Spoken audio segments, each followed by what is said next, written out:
wanasoma elimu ya watu wazima, yani vituko sijapata kuona, wanaitwa mekwa. Kuna fimbo ya ajabu inayoweza geuka nyoka, yani utastaajabu kuliko yale ya Nabii Musa. Kumbe kuna siri nzito sana.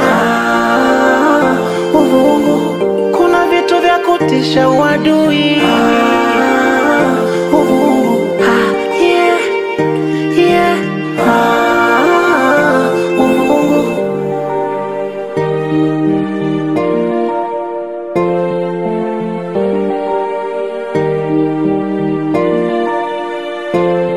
Huyu mwenyekiti misielewi, watu wanataka sheria, yeye anavunja. Nikampa kiti ajielewi, kuna siku hata kijiji atakiumba na kufa na kufufuliwa.